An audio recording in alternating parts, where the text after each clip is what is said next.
anyway, here, you can see coming up. We're in the Harbor Fuel pregame show. Remember, over 30 years of dependable service. Harbor Fuel, 24-hour service. Give them a call, 228-2411. And remember, each and every game, Harbor Fuel donates $100 in the name of the game's MVP to a general scholarship fund that helps cover the cost of senior football players going off to school. And while we pan the field and wait for John Stan, I'd like to mention the rest of our fine sponsors will bring you the winter season, the fall season actually. This week we had some soccer on, and there'll be another soccer game next week. We're going to do our first field hockey game. The field hockey team is home Saturday. In that game, if you don't know the results, it will be shown tomorrow night, Tuesday night on Channel 3. And next weekend, Central Falls comes in for a doubleheader, and Channel 3 will be covering both games of the doubleheader. JVs will be starting next Friday night at 5, and the varsity starting at 7. And all the fine sponsors that bring you varsity and JV football, soccer, and field hockey, Killen Real Estate, Bob's Auto Repair, Harbor Fuel, Valero & Sons, Hutch's at the airport, Congdon and Coleman Insurance, Young's Bicycle Shop, Nantucket Island Pharmacy, Pacific National Bank, a division of Bank Boston, the Atlanta Cafe, Island Parcel Plus, J.M. Ramus Incorporated, Don Allen Auto Service, Fairgrounds Restaurant. Remember, Monday Night Football at the Fairgrounds. The Inquirer and Mirror, Sea Grill, Nantucket Bank, Arnold's, Something Natural, Nantucket Nectar, Peanut Bus Lines, Thrifty Car Rental, National Car Rental at the Hyannis Airport, Island Airlines, Sweetwaters, Christians, Quality Inn, and Hyannis, Nantucket Airlines, David Kawaki, Downey Flake, R.J. Kelman & Sons, Tramus Plumbing and Heating, Jeff Beamish Construction, Barone Plumbing and Heating, Sports Locker, Cook's Cafe, Nicholas Farentella, Nantucket Tile Man, Boynton Builders, Swain's Travel, Paladin Sons, Geronimo's, Arrowhead Nursery, Gray Lady Marine, Frank Sylvia Antiques, Rose and Crown, Schooners, Milestone Electronics, J.A. Cooper, English Trunk Show, Yates Welding and Gas, Chip Hart Associates, Nantucket Golf Club, Island Spirits, Kane's Custom Millworks, Nantucket Rental, King Electric, Sun Island Delivery, Marine Home Center,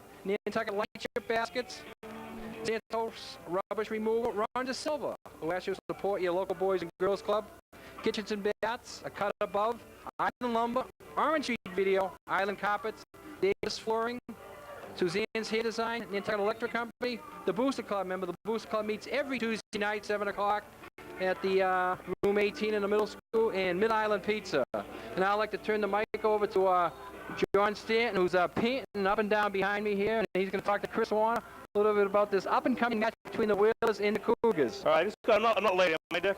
You're early tonight, John. That's good. I like this new system we have here. There you go. I'm here with Chris Warner, INM Sports Editor. Chris, last week, easy game for the Whalers. It was. It's really not a true test yet in what they have. South Shore, a relatively new program, only about 5 years old. And you can see that Nantucket executed well, but they're really going to need a better test to see what they have coming into the season. Is that test going to be today, or is it going to be another blowout? I think today, if Nantucket executes the way that they're able to execute, this game should be over pretty early. I don't want to jinx them, but Tri-County has a very solid runner in Jose Rivera, number 45. They do not have a big line, and I think Nantucket's defense is such that Tri-County's just not going to be able to do much with the ball.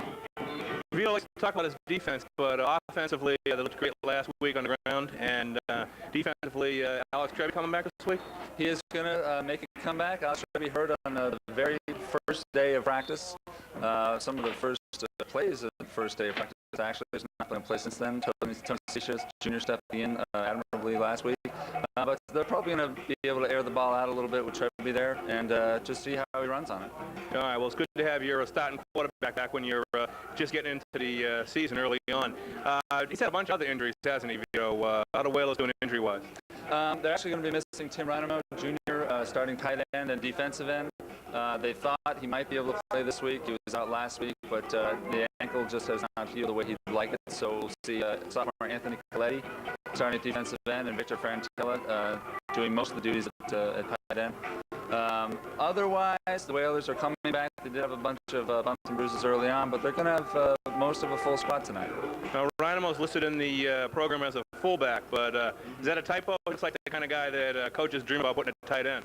Well, they're actually kind of thin at fullback, and Rynamo has learned that position. Although with a pair like Gardner and Matt Roberts, it's hard to take Roberts out.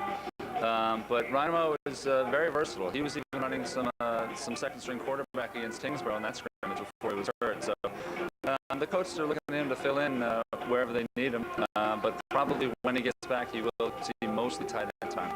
All right, Chris, thanks a lot. And back to you, Dick. Okay, we thank John and Chris for getting us up to date on the Tri-County Cougars. We're going to take a short break here and get ready for the kickoff. Remember, the kickoff is brought to you by Peanut Bus Lines, and we'll be back with the toss of the coin. Toss of the coin today is brought to you by Congdon Home and Insurance Company, and we'll talk a little bit more about that as the captains meet at midfield. So, and Alex Trebby will be getting a start here at quarterback tonight. A little concern with Alex would be ready, but coach feels he's ready. He wants to get him right into action. Alex is one of the co-captains. He missed all of the preseason scrimmage, and he missed the opening game last week. So this will be the first football action for Trebby tonight, John. So we'll keep an eye on that. Seisha filled in, did a great job last week against South Shore, but when you have a co-captain, you want to get him right back in there as soon as possible. No use keeping a co-captain on the bench if he's ready to play. And no matter what level you're playing football, you want to get your starting quarterback, use that job and understand what his role is. And Trebby looked good when he had a chance last year, and probably, I'm sure he's chomping at the bit to get going this year.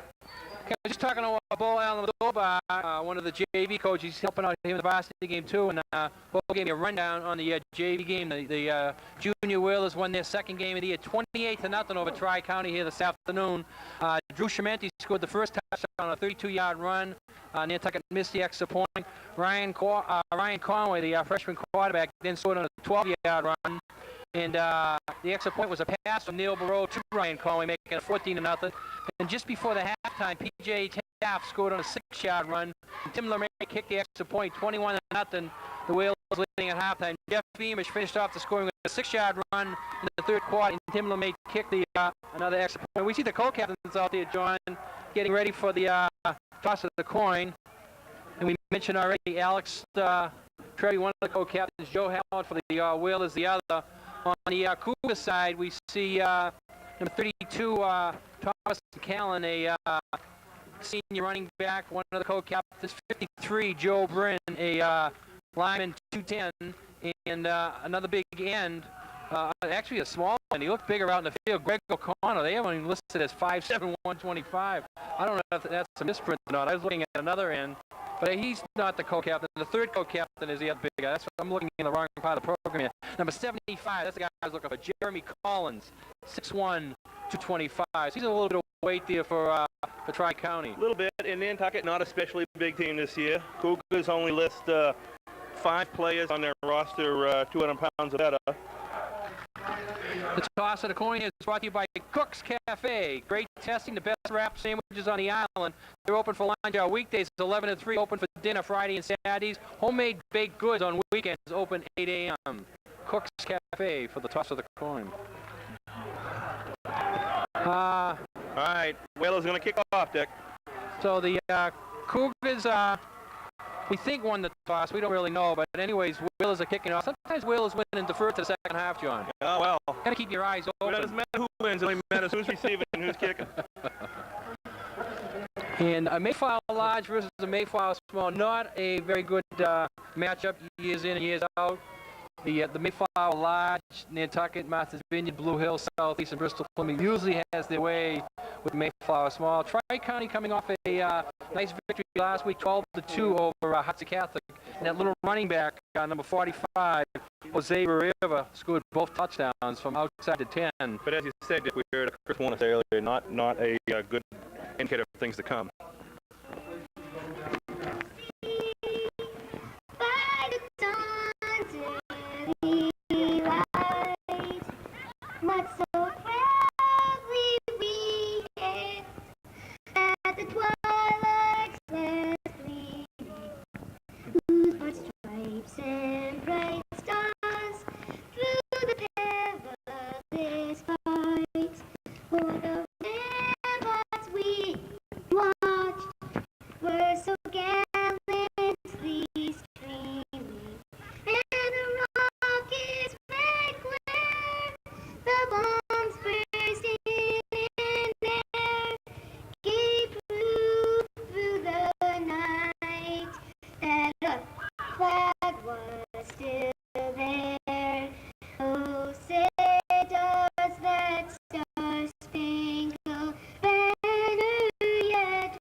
the Star Spangled Banner. I didn't get the name of that young lady up there I didn't singing. either, but you did a good job up there, Dick. We'll certainly get her name for next week. We're getting Amanda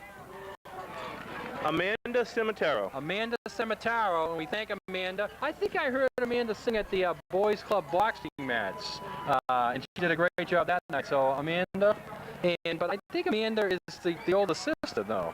I'm not sure. There's two Amanda. Amanda Cimitaro is a cheerleader too. I know it's not her. Once again, we don't really know, Dick. We will find out. We'll send John. Wasn't good for us. We're gonna send John out. We're gonna send John out to check on that for us. But remember that national anthem was brought to you by Pudley's Pub at the fairgrounds. Fairgrounds will deliver. And Monday Night Football at Pudley's, John. Giveaway, game day surprises, free giveaway, 6 different games at once. And something to entice you, food at halftime. Food at halftime and 6 different games. Boy, if you got a bet on a game and a hunger, there you go. We're getting ready here for the kickoff. Kickoff brought to you by Peanut Bus Lines. And looks like Kevin Martin getting ready to kick for the Whalers. I assume Jose Barrera. Back deep is aforementioned Jose, and looks like number 22, Matt Callahan. And they are split at about the 10-yard line. Kick is a nice kick from Nantucket. It's going to come up short. Here's the 25 by Porter Fraker. They had that one covered very well, Dick. Yeah, number 80, the little end, Greg O'Connell. I always call him the big end. He's the little end. He didn't have much running room, and Porter Fraker ran him right down, took him down, and the Cougars are going to start 1st and 10 on the 25. We're in the first quarter. First quarter brought to you by Valero's and Son Nursery and Garden Center. Nantucket should be opening in a traditional 4-4, John. Nantucket in a 4-4, and let's see if we can set some of the offense for you. Mike Henrik, number 12 at quarterback, come out in a I formation, split on both ends, and here's the first snap of the game. Gonna hold it and get swept over by 1, 2, 3, 4 Whalers.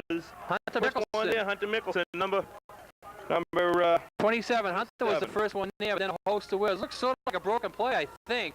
I don't think the quarterback was running a naked bootleg there on first down, but he turned around. Jose, who you expected to get the ball on first down, sort of took off in a hurry going right, and the quarterback turned around, nowhere to give it. Setting the Wheel defense there, we see Coletti and Faratello, the defensive ends, Boynton and Lepre at the tackles. Give goes up the middle to about a gain of maybe 3 up to about the 23-yard line, and once again Hunter Mickelson on tackle. Linebackers, as we look at this formation, are co-captain Joe Hallett, and Matt Robertson there, one. Franca and Mickelson, although we see, Franca's in at the outside, and Mickelson is the outside here. Jordan Sides deep on the outside, Gardner the safety with Beamish on this side. All right, 3rd and 10 from the 24. Henrik is dropped right up the middle, and gain about a couple. Not coming out doing much more except trying to test out the middle of that Whaler line deck. Yeah, try kind of get themselves in a big hole there with that first down loss of 5 or 6 yards. If they're going to do anything against the Whalers, they need a first down of picking up at least 3, so they're going to be working some 2nd and 7s and 3rd and 5s. Big disadvantage here, working on 3rd and long. Now they're at a 4th and 8, and pretty respectable to get back to the 4th and 8 from where they started. Not bad. Porter Fraker is going to be back on his own 40. 1 man deep. Going to put a little bit of rush on here. Nice kick. Fraker takes the ball to 40. He's looking up to the sideline, looking for some room. No blocking. Oh, he gets a big block there by number 28 for the Whalers. 25, John. 25, Chris Gardner. The flag came out, though, and I don't know if the flag is on Gardner or the flag is up the field, but it's in the area where they'll call it back. Fraker almost got to the outside there, and it's going to be against the Whalers. Somebody was pushing. That was a beautiful block, Dick. Yeah, I hope they didn't call it on that block, but the flag come in there. Sort of more so the end of the play, so maybe there was a little pushing right at the end of the play. No, it's just going to be 10 yards, so I don't think it was a clip. No clip, probably blocking in the back, which is usually the call. Illegal blocking, usual call on a run back as the players get all turned about here. And we'll see Trevi taking his first snap of the 98 season. He did finish up last year as a quarterback, playing it the last 3 games. All right, we have Roberts and Gardner in the backfield. Wills in a straight eye. Trevi's going to look to air it out on the very first play. And overthrows. That was to Jay Sykes. And he was George Sykes, and he was pretty well covered, Dick, just a little sideline. Yeah, Nantucket didn't throw the ball much last week. I think only 4 times, completing one of them. And so they figured Tri-County's going to be playing them for the run, so they try to get the ball on first down here. Coach Capizzo did think he was going to throw the ball a little bit more tonight, so let's see what happens here. 2nd and 10, he may go back to the run here. Power eye, one back in motion. Ball's going to go to Chris Gardner. He's looking to the outside. And he fights off a few blocks, gets a first down. That was up to about the 35-yard line, Dick. Yeah, about a 13-yard run there. So Nantucket, 2nd and 10, just goes to the power sweep, a play that was very successful last week. And it's certainly very successful in the first try tonight. Getting the ball inside the 35, or marking at the 34. We're in the first quarter, pushing to the first quarter, brought to you by the Fairgrounds Restaurant. Let them deliver to you, servicing the island year-round. Take out 228-4095. All right, Wills come out in an eye. Sights is wide to the left. Fraker in the slot. Ball goes again to Gardner up the middle.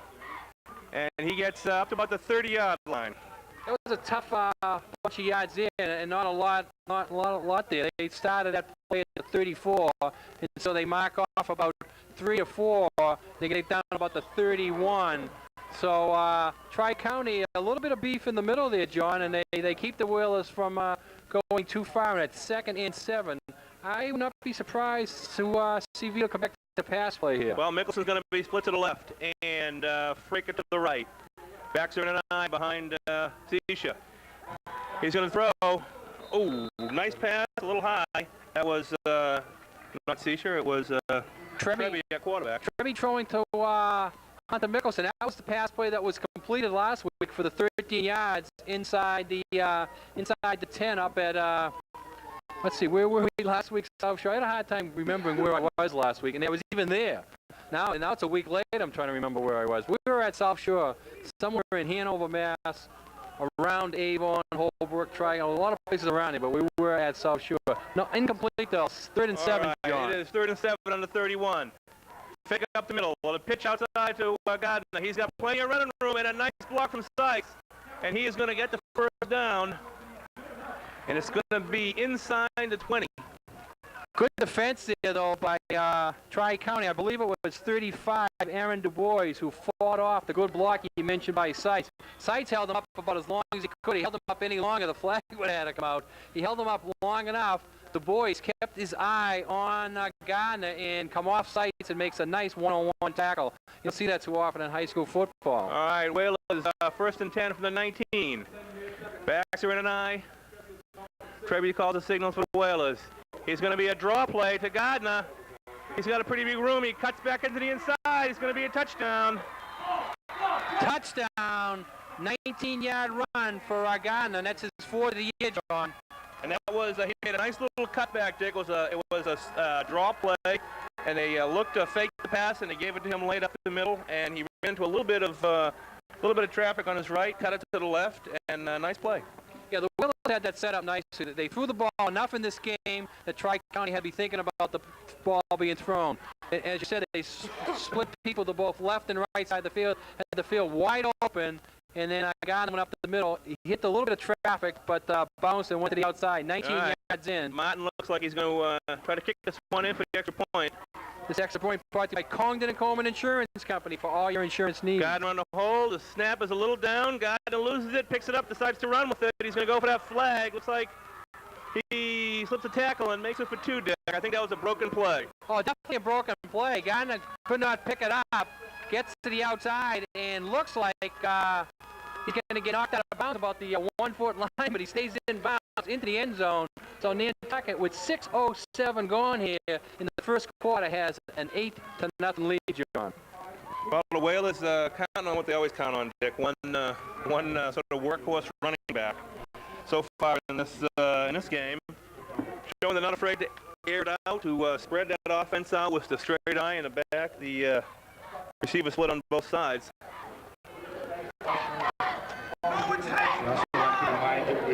6:07 left in the game. Wheels go up 8-0. Also the 50-50 ankle. Oh, they're talking about the 50-50. We haven't told the Booster Club that they want to come up here. They have to come up here and sell tickets. And we got to keep our eyes open for that, John. The rest of this crew at Channel 3 had to learn CPR over the summer so that in case Dick wins and runs across the field, we can pump him back to life when he has that soon happen. I had my stress test this summer. My doctor said to come over here, stand up in the booth, practice running across the field 5 or 6 times. All right, here's the kick. It is deep and pretty good, taking at the 20. Wales have this one covered again. And it is Gardner, it is Fraker. I see those also getting off the ground here for the Whalers. Sykes. So again, Dick, they had that kick covered. Porter Fraker right there. I think Nantucket has a little too much speed also right now for Tri-County. We heard about this Jose Barrera, number 45, with a little bit of speed. I haven't seen anything from him yet. I see a lot of speed from the wheel, especially on the punts and kickoffs here. Down the field they are covering Tri-County. The Tri-County doesn't seem to have much blocking on those kick returns. They get to a back, and then he tries to do whatever he can. All right, here comes Tri-County. One setback. They're going to throw out to the right. Big tight end. It was to the big tight end, number 87, Derek Kaiser. And that was right through his hands, incomplete. And it's going to be 2nd and 10 from the 25-yard line. 5:54 to go here in the first quarter. First quarter brought to you by Bolero & Sons Garden Center, 60 Old South Road. Stop by, pottery, bird baths, driveways. Bolero & Sons do it all. Give them a call. Stop by, 60 Old South Road. All right, lone back is Kreco. They have receivers split out on both sides. Quick trap up the middle. And a gain of about 3, brought down by Hallett. Yeah, the Tri-County is running a decent little play out of that, but they're not going to get much more than a 2 or 3, but maybe that might be more effective. I don't think they're going to throw the ball in Nantucket. They'll try that. I don't think they're going to sweep the ball in Nantucket. So the only thing they have going for them is that quick 2 or 3 up the middle, which they've run a couple of times, but they're working 3rd and 7 now, so the 2 or 3 up the middle is not going to help them. No, and they have an obvious, so far, they have an obvious skill difference. All right, one lone back again. Drop him back to pass, and it's going to be, well, he threw that one to Seats, was the only person over there. Yeah, he's even overthrown him. Yeah, O'Connell was down there looking around. Seitz was behind him about 5 yards, and the ball was behind Seitz by about 10 yards. So obvious broken play. I think the quarterback had to get rid of the ball in a hurry because the pressure was coming from the Nantucket defensive line. Oh, the 50-50s here. They did hear us.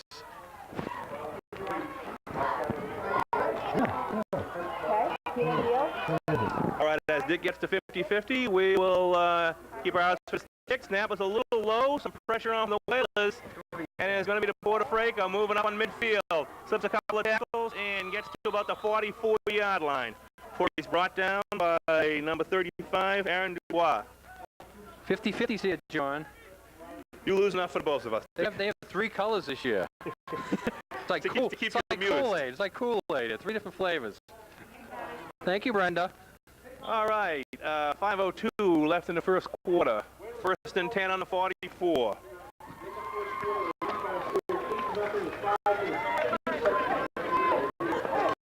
Trebby takes his team out. It is double split to the right. Ball's going to go up quick to Roberts to the middle, though, and he gets 5 yards before anyone gets a hand on him, and he's going to be, we'll see if he has the first down or not. Yeah, Roberts is the bull in the middle. He had over 50 yards, I believe, last week running that play up the middle, and there's a hole there for him. The line, Howard at center, Glowacki at one of the guards. opening it up for him. Allen Glowacki is certainly blowing people off the ball. He's not getting touched. Gardner's not getting touched for the first 5 yards. That's the line of scrimmage. Boynton's a tackle, and McGrath's a tackle, and all right, Baxton and I split out both sides. Mickelson is wide to the right. Back to Bass, looking down for Freka. Ooh, right. Almost had it, ran out of bounds with it. That throw was a little long. Freka looked over his shoulder to the right, thought he had it, and not enough field left for him. Yeah, a little bit of room on that sideline, but it's a pretty hard pass to put in there. And Freka juggling, stepping out of bounds. And the rest of the offensive line has Ferrantella at the tight end, Nick Lerbery's at the other guard, and Seitz is a split end. Freka the X-back. All right, Hallett over the ball. Trebby has Baxton and I behind him, and one flanker to the left. It's going to be a little keeper. He's going to see if he can pitch out. He's going to keep it with him. Still looking. Gets it off to Gardner. He cuts it back to the inside. Still has some running room up the middle over the 20-yard line. Finally brought down. That was a very nice play by both Alex Trebby holding the ball right to the last minute, and by Gardner to turn it back into the inside deck.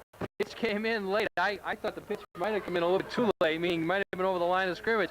Looked almost could have been forward. No flags come out. And then Gardner almost takes it back all the way the other way. He takes the pitch way in the left side of the field. He starts coming back all the way to the right side of the field. He almost breaks it. And Tri-County a little bit upset with that play. They figure they're going to have a stop on Nantucket, but Nantucket's got a 1st and 10 on 36 there. All right, same formation, but this one time it's going to go right up the middle. Big hole to fullback Matt Roberts, and he gets right into the end zone, drags a couple of Tri-County players behind him, Dick. Yeah, 19's a lucky number here today. Wheeler's second touchdown, both of them coming from the 19-yard line. One run by Gardner, the other one here by Matt Roberts, and Matt Roberts gets on the scoreboard here for the Whalers. The Whalers starting to run it up here early, 14-0 with that touchdown, and Whalers will be trying another kick. Last time the snap was bobbled a little bit, but Gardner picked it up and took it in anyways. Let's see what happens now. All right, Martin pacing it off. He's a sock-style kicker. Here comes the snap. Gardner on the hole, a nice snap, puts down clean, and this will be wide to the left. A little bit wide, right. That extra point was brought to you by Congdon & Coleman Insurance Company for all your insurance needs. So Whalers, John, must be getting close to 100 yards here as the first quarter is still on the way. 2 19-yard runs. There's 38 right off the bat there by Matt Roberts. The second one, Chris Gardner, the first one. And 14-0. Tri-County does not have the manpower to come back 14-0. No, they obviously don't have the horses, don't have the skills in the backfield. You're right, Dick. It's going to be a long night. Maybe Whalers get a chance to show some of their depth tonight. The first team played the whole first half last week against Shelf Shore. They ran it up 28-0, and then in the second half we saw a whole new squad of our Whalers get in. Everybody got a chance to play. Everybody got some action. So with 3:38 to go here in the first quarter, we'll be starting to think along those lines. We hope they keep the ball on the ground so the clock keeps running, right? That's right. Martin to kick off. Deep is Tornaby and McCullen. Ball is going to be a nice size kick. Takes a Nantucket bounce. McCallum tries to turn it up, and he does. Eludes one Whaler and gets up to about the 25. That was not a bad little return, considering how it was sort of handled at the beginning. Yeah, I was surprised Tri-County even tried to run that one back. It looked to me from my angle, but I'm a long way off, that they were going to let the ball bounce out of bounds, take the 5-yard penalty, and let the Whalers kick it again. Dick's a long way off, and just put his glasses on here in the booth. So. And that kickoff, though, was brought to you by Peanut Buzz Lines, John. You take any groups up to see the Red Sox this weekend, right. Call up and get a Peanut Bus line. With any luck, you'll be able to take the group up to see the Red Sox next weekend if they do all right. You get tickets for the wild card playoffs? Oh, no, but I won't be leaving my house. If you need to get me, I'll be at the house, but I won't be answering the phone. I heard they're going to play some afternoon games Tuesday and Wednesday. They say in the, I guess Fox has got the first round of games. They're talking about a 1-4-8-11. You know, so the Red Sox are looking to slot at the 1 or 4 slot. I hope they don't send him in at the 11 slot. I can sneak up there at 11 o'clock in the morning. I'll come by and get you. No, 11 o'clock at night. 11 o'clock at night. That's all right, I can go up there then too. All right. Hey, Tri-County went back to a decent play there as we talking about the Red Sox and picked up 4 yards at first down. That's what Tri-County has to do if they want to keep the Whalers from pressuring them on defense. Those quick hits up the middle. They got one back and go right up to him. He gets a big hole. That is Aaron Dubois, and he gets up to, he'll get a first down. That'll be the first down for Tri-County tonight. Yeah, Tri-County, I think, has said it.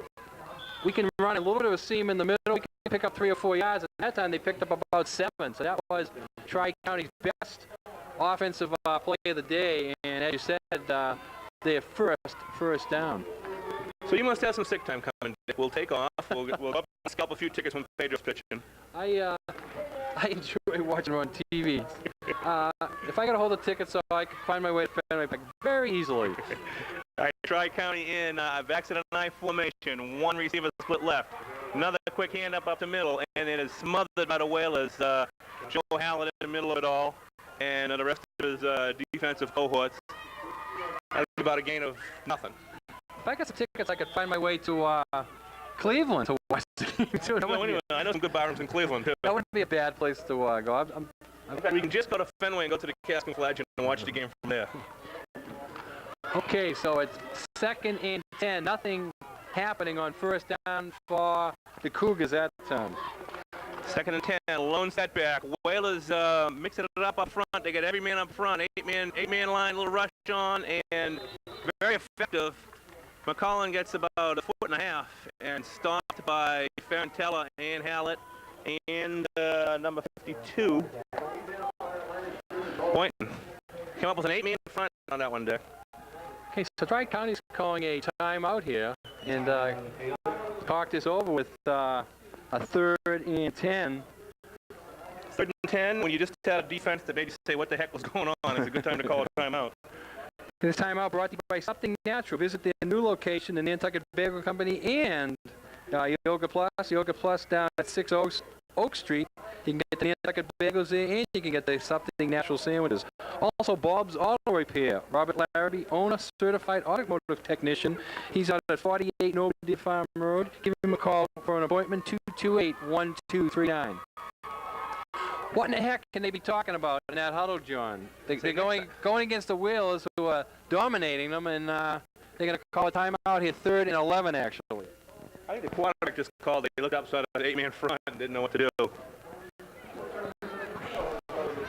Nantucket has used that defense a little bit first time today, but they used it a little bit last week, too, where they jump up and basically you have 8 men on that line of scrimmage. Every gap's being covered.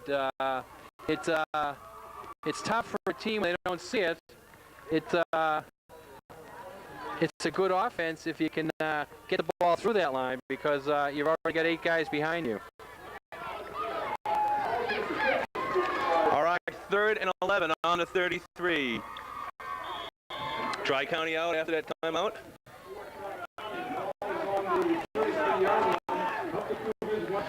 So it's 3rd and 11, 33, a minute 20 to go here, and a big play for Tri-County. Let's see if they can come up with 11 yards. Mike Henriquez comes out. He's got one back behind him, Dubois.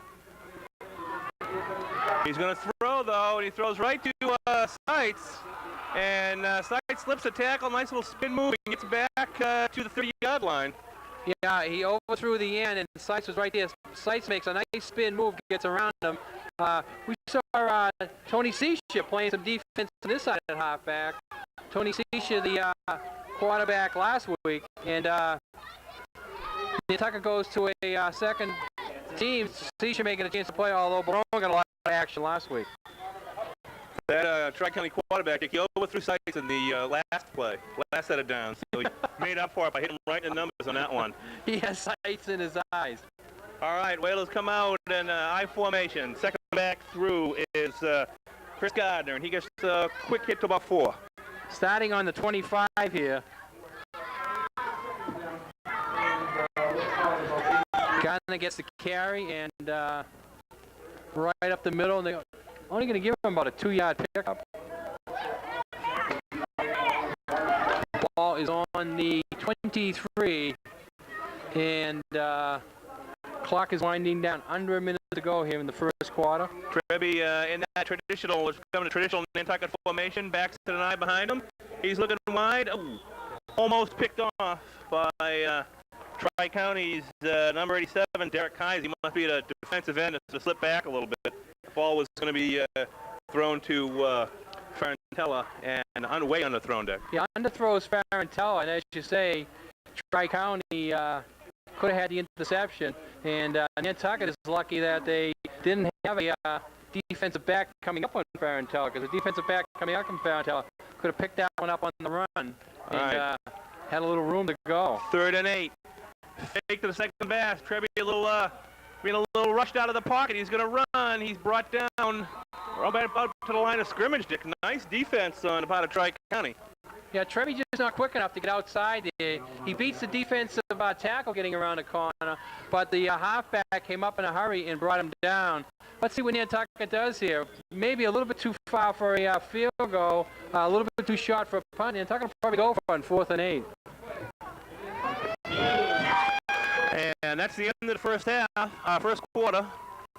And they'll have a chance to talk about it as the quarter ends. Both teams will come to the sidelines here to talk with the coaches staff. So the Wills are over there, and we see Coach Capizzo and Coach Hickman in the middle of the huddle, and they're going to go over what exactly they're going to do. And I just have a feeling they're going to probably throw the ball again, John. They've thrown it quite a bit in the last series, so they'll probably keep it up here. Well, 2 touchdowns there to a team that obviously, this far anyways, hasn't been able to keep up with you. You might as well get some work on that passing game. The running game for the Whalers looks to be in prime form. Portion of this first quarter brought to you by Thrifty Car Rental. Welcome to Nantucket. Give them a call, 325-4616 for car rental details.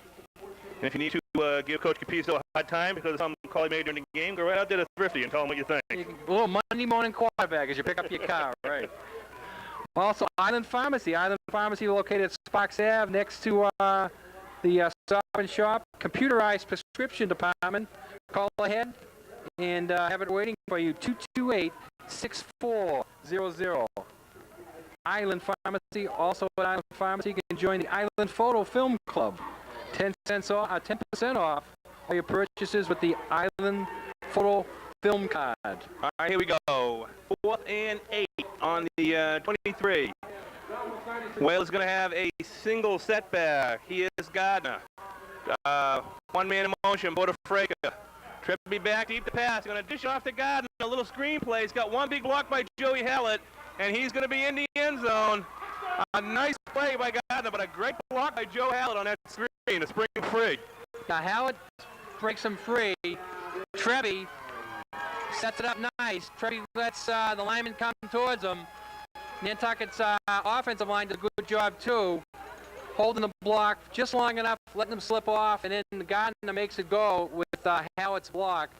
Runs it in from 23 yards out, and there goes our lucky 19s, John. They should have got that 4 yards closer, so we could have had triple 19s. We'll go with the 23. All right, Martin's going to get another shot at it. Gardner to hold. Snap comes down, and this one is right through the middle. Plenty of room to spare. So that extra point is good by Martin.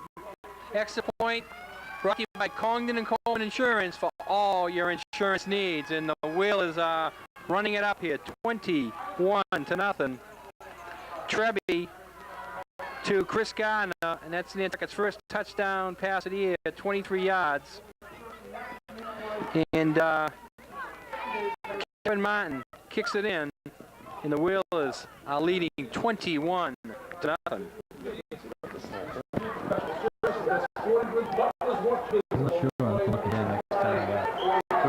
We'll have to find out who's going to snap, because, you know, Dick, you might as well mention his name while he makes a good snap, because when first time he snaps the ball over to kick his head, everyone will be mentioning his name down, so you might as well give him a plug while he, we'll find out who's doing the snaps, the long snaps. I think it might be Boynton.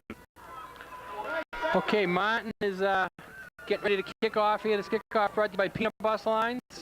And that touchdown came 11 seconds into the second quarter. All right, deep is McCullum and O'Connell. For Tri-County, the upbacks are Cruco and Riviera. That tip goes to Riviera. He's looking for some running room, runs into a bunch of whalers, slips the tackle. He's met by Martin, the kicker. First man up to him. Yeah. Tackling just like a kicker might. What kind of defense is that, having you kicker the first man up the field? Raced down, answered the middle of the line, and made a first contact. We'll have to check with the kicking coach on Nantucket to find out who's the safety on this. The kicker's the first one up the field. I always thought the kicker was the safety, but Martin right up there, and Martin needs a little practice in the tackling, as you say, John. He ran right into Rivera. Had no fear, kind of fearless on that pop, but just didn't quite hold on. All right, Whalers out, and they're 4-4. Lineback is up tight. One back, one in motion. Pitch goes to the right to Riviera. He trips before he can get anywhere, and Hallett in on the touch to officially bring him down. Yeah, Hallett banging the ground. Hallett wanted to make the tackle, but he couldn't because Rivera was on the ground before Joey could put a pop on him. Joey stunning and was right out there on that defense. And we see Asisha now coming in, getting his chance to play a little defense. Halfback. Gardner is still in the middle. Seitz halfback on this side. Linebackers Roberts, Hallett, Mickelson, and Fraker. Three backs in kind of a T, kind of a weird T. A little reverse action, and that one was put down hard by Hallett. Yeah, Hallett having a good day at that inside spot. Hallett got his tackle that time. He was right in the backfield. That play, I think that play is one of those plays that looks good on paper, you know. You have an arrow going here, you have a dotted line coming this way, you have a straight guy going that way, and then the coach writes on the end of the touchdown. But you have a big black arrow for the linebacker that's going to fly in and crush you. But most of the time when coaches put those plays on paper, they never put the defense in. So when the play has to go against the defense, a little bit harder to run. All right, Tri-County's going to come out and single back. Split line to both sides. A lot of pressure, looking to go. Seitz almost had a second INT of the day, Dick. Yeah, Seitz had that one eyeballed that he was going to catch it, but number 20 for Tri-County makes a real good play on it. He keeps backing up, backing up. Tony LaBianca. Toby Blanchette, his name is. Toby Blanchette. Too early in the season to stop giving people fake names. Well, we haven't got any calls from Tri-County for this film, so nobody would know they're fake, John, unless you tell them. I need my own little secrets to keep myself human. I thought you were ordering at an Italian restaurant at that time. All right, back to punt. They got it. Blocked. Hallett in there, Gardner in there. Roberts in there. I think Roberts is the one that got it, Dick. I'm going to say Matt Roberts blocked the punt, and he may... I think Seitz is on top of it, number 33. Seitz is picking it up, so Seitz has got himself some big defensive points, Johnny. As you know, each and every game the Whalers look over the films and give out defensive points, and the big points come for the interceptions and come for the blocks, and then comes for the fumble recovery. So Seitz gets the blocked... falls on it. Roberts will get some points for blocking it, and Seitz has the interception. All right, first and 10 on the 18. Lucky 18 here, Dick. Hand up goes out the middle to Roberts, and he is met at the line of scrimmage. 1, 2, 3, 4 Tri-County players. Yes, you gain about 4, Dick. Yeah, now I know Roberts blocked it because that's what Coach Capizzo likes to do. He likes to give the ball to the guy that does something for him when he can, and so he's saying to Roberts here, you block the punt, you get us good field position here, see if you can run it in from here. Oh, good thing Joey Hallett didn't block it. Yeah, it's kind of complicated then. You see guys on the sidelines changing jerseys. All right, Roberts the fullback, and two beside behind Trebby. He wears it out to Porter. Oh, Frank was not enough room in that field. The field's just a little too small for him, Dick. Yeah, Nantucket had doubles out there, twins on that side. The sides come inside, cleared everybody out. Frank just backpedaled, the ball come in high. Fraker goes right back, takes it in, but the official is right there and saying that he did not have his feet in bounds. And that, we were told before the game, was one of Coach Mike Connolly's special plays he put in. Two twin backs to twin receivers to one side, and one slants and one goes flag. We'll see a full house backfield. Treby's going to keep it. Rolls, cuts up the middle. Brought down about the 6. Let's see if he makes enough for the first down. Looked like he was going to pitch it there, and then keeps it. I think if he pitched it, they would have made more yards. But he probably made enough for the first down anyways. Getting the first down, going to give it to him without measuring, Dick. Well, the officials want to be on 9:15, John. So they're gonna help move this game along. You know, it's gonna be running time. They're gonna point over to the guys on the flags, and they try to come out, and they're gonna say no, off the field. We know the game's moving fast when they give signal up to dictate and to keep the clock running on the incomplete passes. Then you know they're trying to get rid of the clock.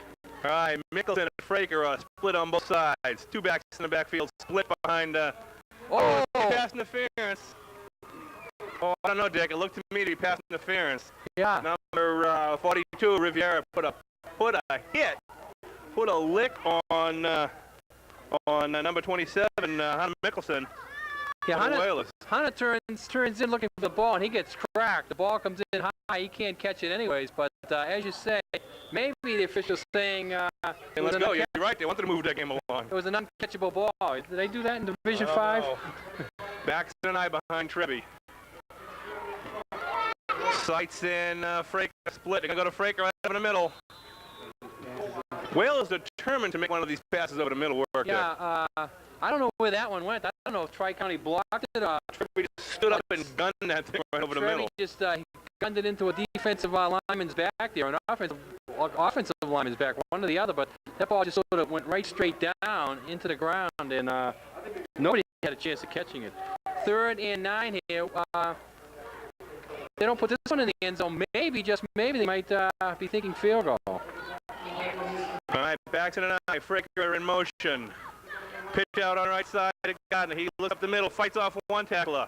Still moving, gets the ball down to about the inside the 5, about the 3. 3rd and 9. Let's see where it comes up after that.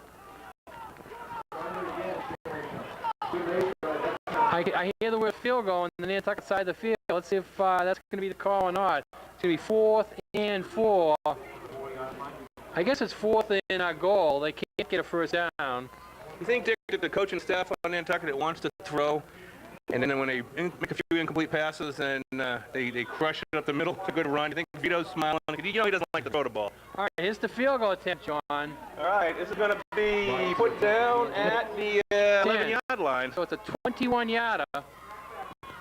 And low line drive. Just didn't get kind of a knuckleball. Little knuckleball there. Didn't get up in the air. And let's see now. It's interesting. Will Tri-County get the ball at the 4? They get it on the 20. They may get the ball on the 20, so it may turn out to be a break for them. Let's see where the official puts the ball down.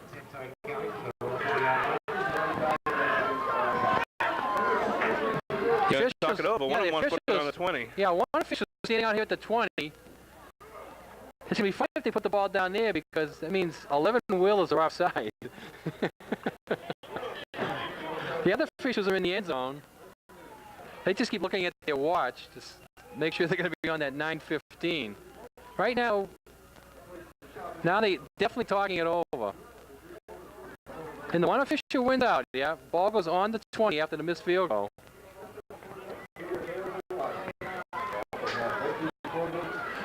Coach Capiz is going to be angry over there. He's going to say, why did we try the field goal? We should have kept them pinned inside the 4. He's going to go back to, I don't like anything fancy. Give it to one guy up the middle. This little break brought to you by Nantucket Airlines. Convenient hourly shuttle. This coach over there shaking his head. He's upset. He said, gosh darn, we could have the ball on the 4. Oh, now it's 1st and 10 on the 20. Tri-County with a little counter play up the middle, brought down by number 81, Coletti. Fumble, picked up again by number 66 for Tri-County.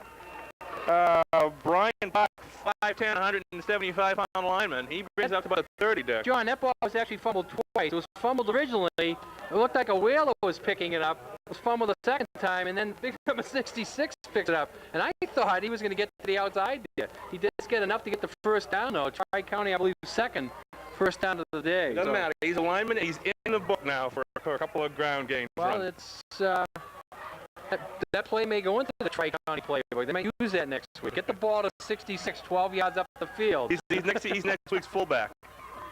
All right, come out with flankers both sides. That could be kind of almost a backward pass. Yeah, too. sort of. That could have been a lateral, throwing it backwards. Derek Heiss, number 87, a tight end, sort of went backwards. He didn't take the traditional step back. He sort of turned and ran backwards. Yeah. We make enough mistakes. It's hard to tell what you're trying to do. Tri-County is. I mean them, not us. Tri-County is lucky that play wasn't completed because he was going to lose about 3 yards if he catches it. He was pretty much running himself right out of bounds anyways. All right, backs in and 9 now behind Henricus. Flanks out wide to both sides. A quick dive up the middle. Whalers holding him up pretty well. And that'll be gain for about 2. Yeah, the interior of the Wheeler defensive line there, tackles again, Boynton and Lepre, along with the ends Farentella and Coletti, clogging up that line. And Tri-County nowhere to go. 3rd and 9.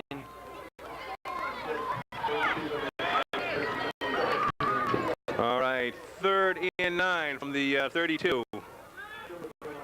Tri-County comes out over the ball. They're going to have flank is wide. Flank is in the slots. 1 back. And that back will be Riviera. We've heard a lot about. We haven't seen him do anything so far today. The pass is going to go number 41, but it's blocked at the line of scrimmage and sort of was a cold, dying duck after that, Dick. It actually gets out to 41, though. Believe it or not, 41 has the ball go right through his hands. After you say the ball was blocked, end over end, flying through the air, looks like it's going nowhere. Somehow it gets right to 41. He can't handle it. It wouldn't have been enough for the first down anyways because he only went out about 6 and turned around. That has to frustrate a coaching staff. 4th and 9, and your receiver, you're throwing to, goes out 6 and turns around. All right, kick is going to be Fraker and got the back. Ooh, they're gonna get the. They're gonna get a roughing the kicker on Roberts. Roberts was here in time to block it. He just came in at a bad angle and doesn't get a piece of the ball. So Tri-County will. This could be a 5-yard or a 15. I have a feeling it's going to be the 15 and give Tri-County a first down with 3:52 to go here. First half, Wheeler's holding a 21-0 lead. Let's see if they mark it off 5:15. I always wondered, Dick, if a game like this with a defensive line is having their way with the offensive line, is a good thing or a bad thing early in the year? Because it's certainly not a test for them. In fact, you look close, they're standing up, just sort of pushing people off and making a tackle. It's a first down.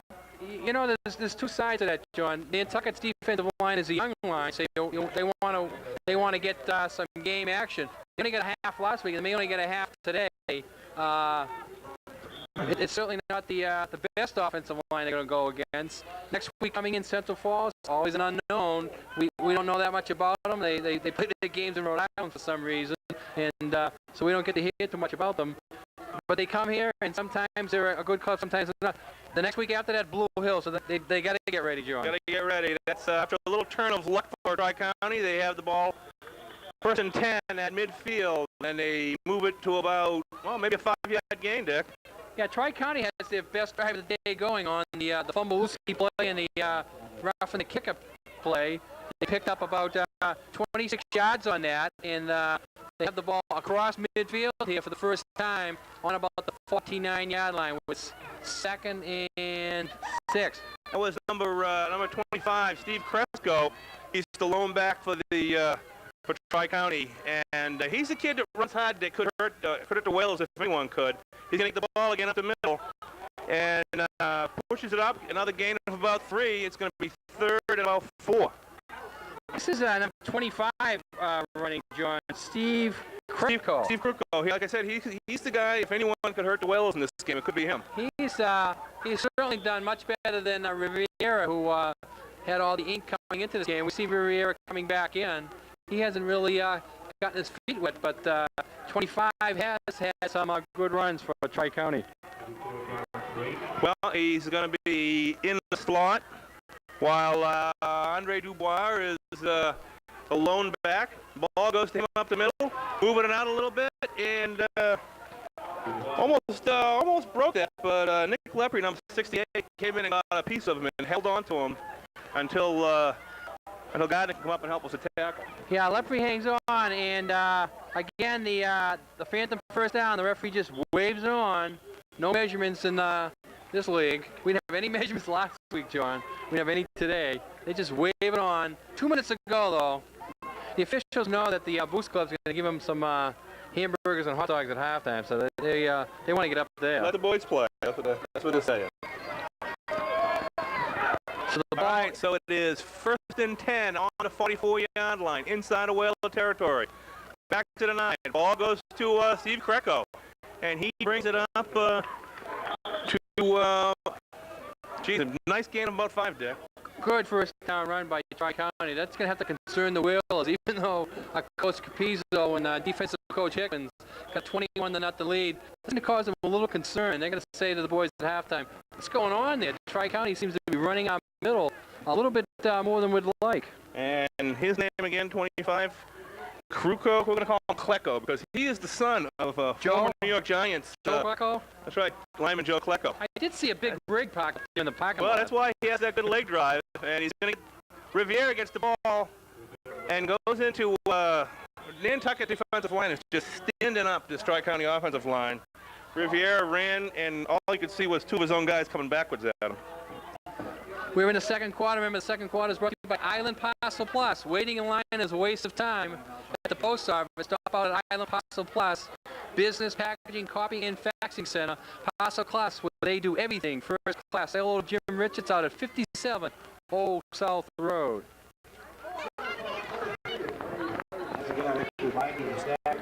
This timeout brought to you by Arnold's.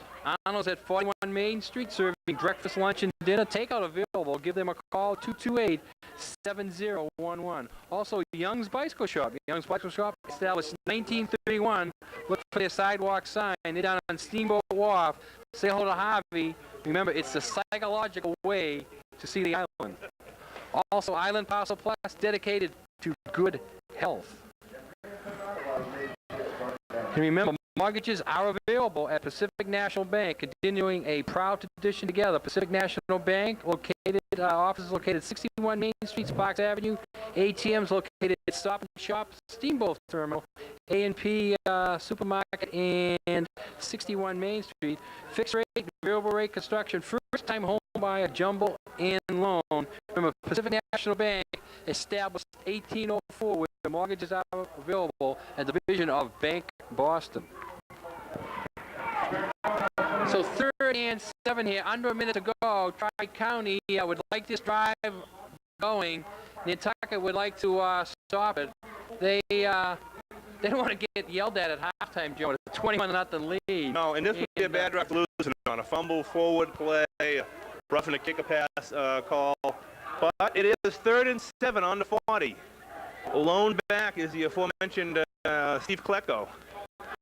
But the pass is going to look at the pass, and Seitz gets a second INT. He's looking for the sideline, trying to turn it up. Just needs one block. Does not going to get it. He's going to get up to about the 35-yard line. Yeah, that's Seitz, number 2 for him, Dick. Yeah, Seitz, 2 interceptions, blocked punt recovery, had another one thrown right at him, had another one thrown right over his head.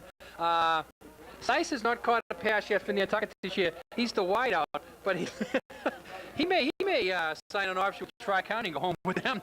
They throw him the ball like that. He says, hey, I can catch 7 or 8 passes playing for Tri-County. Well, the Tri-County quarterback does not have a very strong arm, and every time he throws the ball, Seitz is going for it. And he's making nice reads on the quarterback's eyes. Not that the quarterback's trying to hide anything. He's looking up and looking right at one player and throwing the ball. All right, Whaler's going to spring Gardner loose. He gets about midfield. Nice run. Flag was thrown back at the 40, Dick. Yeah, it looks like a legal block, but a great run by Garner. It's going to be 16 yards, but we'll probably all go for naught here. We'll have to run the replay because that play happened sometimes between the last play and when we started to pay attention again. We're getting ready here for halftime. Remember, halftime was brought to you by Don Allen Auto Service. And portions of halftime, the Inquirer Mirror, we're going to have the crack statistician, Chris Warner, coming over to give us some stats here at halftime. We'll also have the cheerleaders.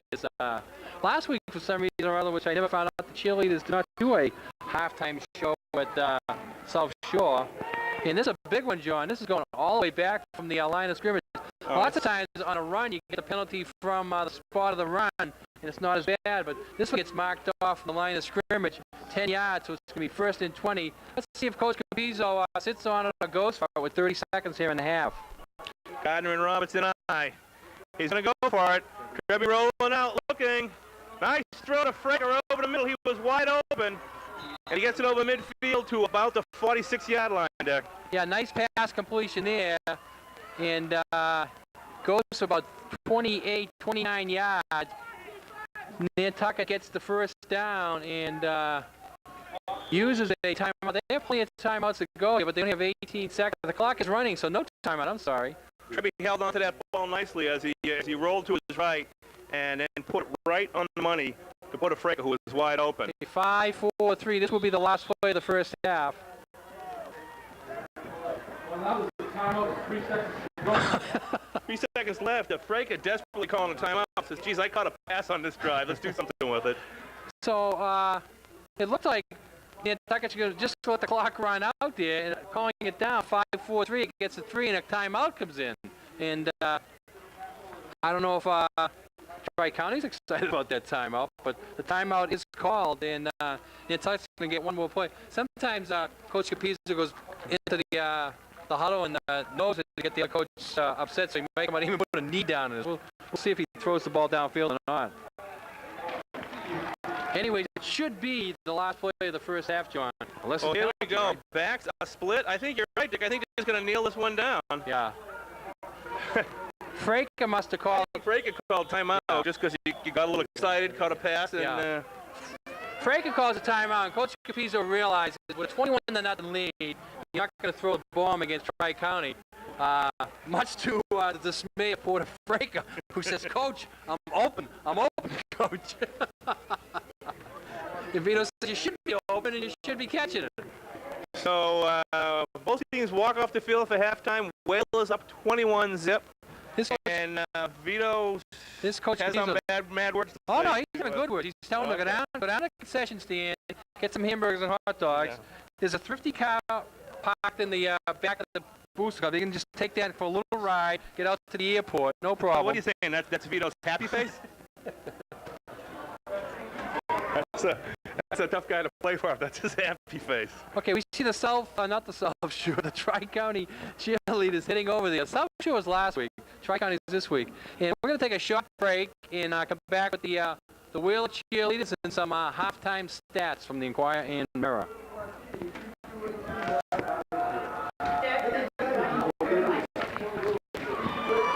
Can we see the cheerleaders out there starting their halftime routine? We're in the Don Allen Auto Service halftime show. Remember Don Allen Auto Service out of Popus Road. New and used cars, auto repairs, car rentals, front end alignment, air conditioning service, mass state inspection. Over 20 years in the business. Don Allen Auto Service.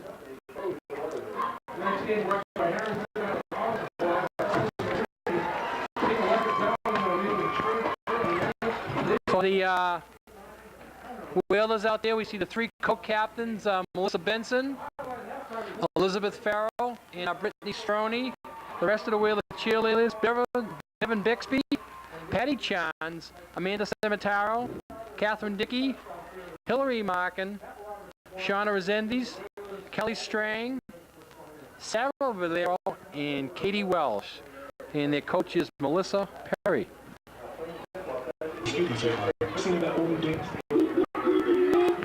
We'll see if we can pick up some of their dance routine out there, John.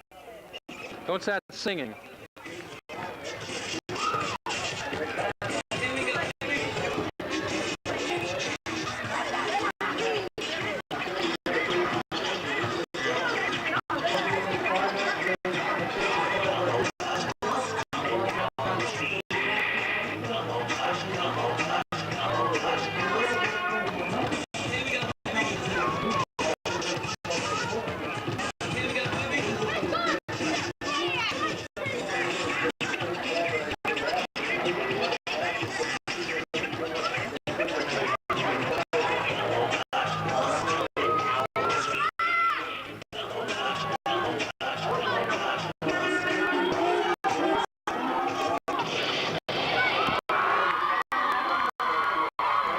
And a good shot by the Nantucket cheerleaders. We see them getting a fine round of applause from the sidelines over there. And we'll see if the crack statistician is ready to go. John, you want to talk to Chris about some stats? All right. Once again, joining us in the booth, Choir Mirror sports editor extraordinaire, Chris Worth. I almost said Chris Worth. So let's have some halftime stats. Well, the running game, again, is going to determine what Nantucket can do this season. They're off to a good start. Right now, Chris Gardner, for 6 rushes, has 74 yards, 2 touchdowns. One of those touchdowns and a nice 19-yard cutback to open up. The second touchdown of Gardner coming off of a screen pass that was set up nicely. Trevi throwing the ball all over the field. He's out of 8 attempts, 2 completions. One of those completions for that touchdown on the screen pass. The second completion, a 36-yarder to Fraker on the right side rollout. So I think it looks like, at least at this point, John, that the offense, based on the run, the coach is looking, though, to try to get Trevi back into a throwing game. Roberts only 3 rushes, but 31 yards and 1 touchdown, and then a nice 19-yard off the cutback. So, Do you think they see Trevi as his arm as an offensive weapon? Definitely, yeah. He can get the ball there. It's really a matter of timing. You have to remember, he has not played with the team since one of the first days of practice with Pat. So I think the coaches really see this as an opportunity for him to get his timing down, to start finding his receivers, and I wouldn't be surprised if they bring him back at least in the third quarter and see what he can do. Made a nice pass at the end of the half to Porter Fraker, and other than that, he's looks like he hasn't quite had the zing on the ball. Not really. I think when the zing is there, the receiver is not, it seems like. And again, that's a lot of timing. I think he does know where the receiver is supposed to be, or at least has a certain area in his mind. And I think you can see in the last couple of pass plays, he's improving, even just in this first half. All right, Tri-County, any stats mentioned? Well, Rivera, the person we all feared, 9 rushes. I have him for 5 yards, number of negative yardage. Really, it's been divvied up a lot between all of their runners. And they've gotten most of their tough yards in the middle on misdirection plays. And as you said, at the end of the first half, most of their yardage, they had the 11-yard fumble Ruski, and they gained 15 big yards off of that punting penalty. So if Nantucket settles down defensively and sticks with their assignment, they should have no problem in the second half. All right, thanks, Chris. It was an old saying, you crush the guys you can crush and stay even with the big boys, and looks like the Whales doing that today. Okay, so again, we're finishing up here the Dawn Allen halftime show. Remember, the cheerleaders was brought to you by the Inquirer and Mirror. Inquirer and Mirror established 1821. We were around then, John? The only paper you need to read, and these days, the only one you can read, by the way. On the island. Okay, we're going to take a short break and be back with some third quarter action. Mike Monaco's going to join us now. I heard it.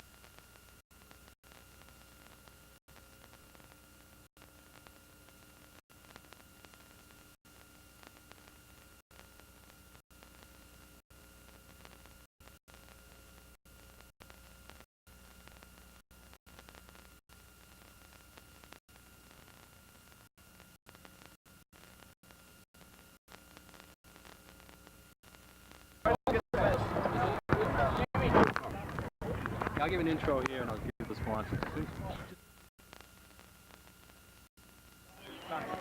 Okay, both teams out on the field. The co-captain's just out there going over second half strategies. Nantucket will be receiving the ball in the second half. Pretty much the same situation last week, John. Up at South Shore as we have tonight. Last week, Wales had a 28-0 lead at halftime, and as mentioned before, went to pretty much a second unit all the way through. Let's see what Coach Capizzo does here. Getting the ball right away.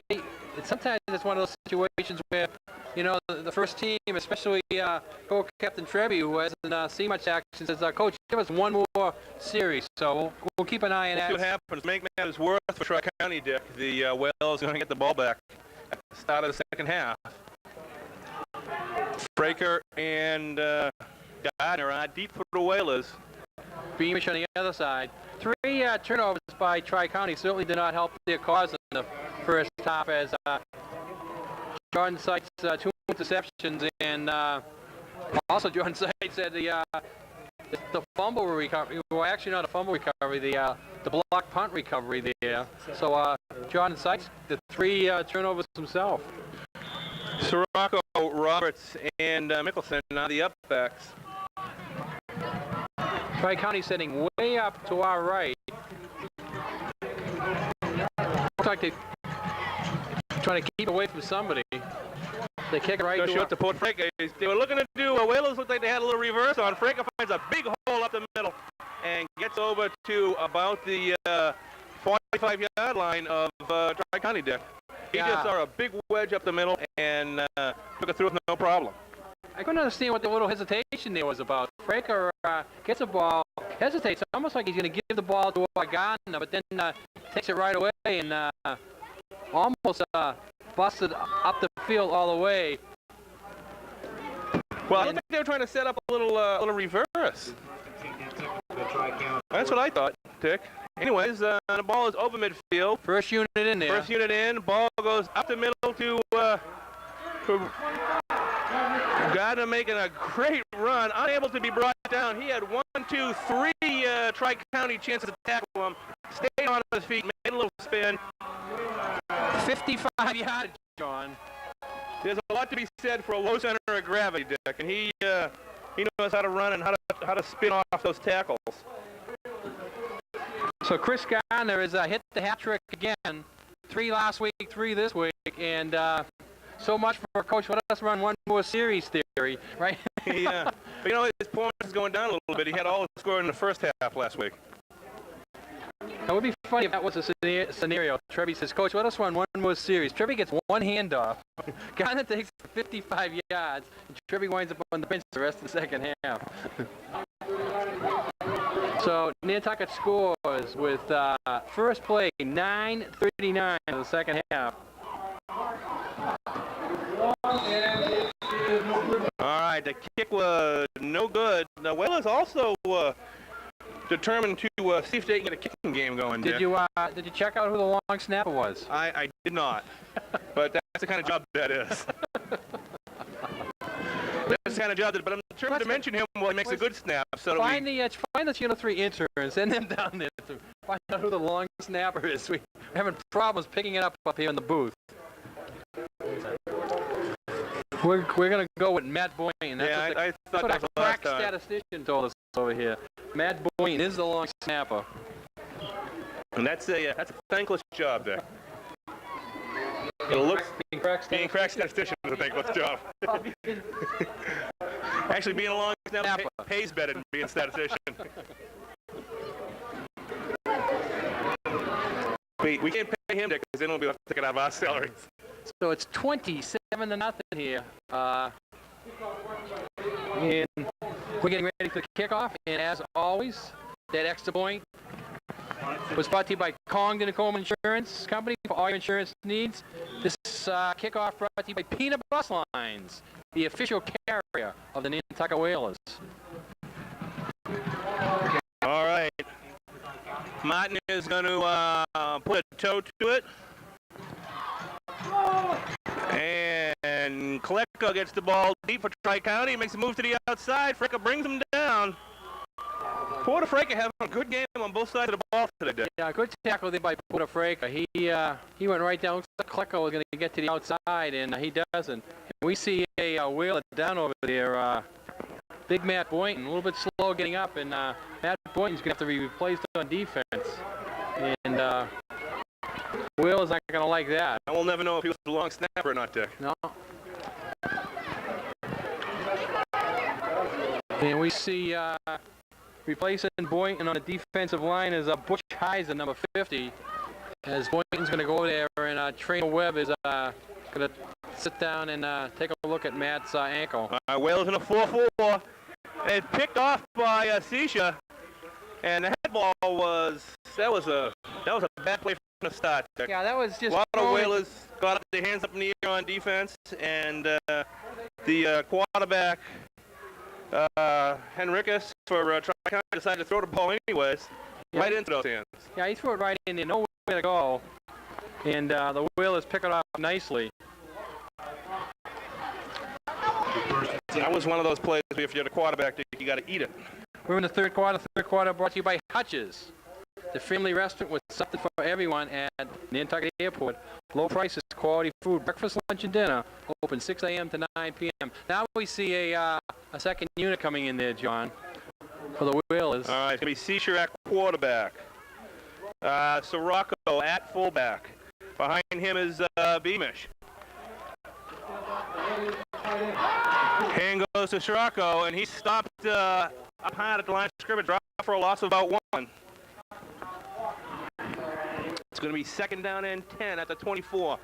9-10 left. And Nantucket Dick will be happy to just run this, run as much time off the clock as they can. Coach Capizzo, I don't think is going to have Seisher throwing the ball. He's going to keep it on the ground, keep it inside the white lines, keep the clock running.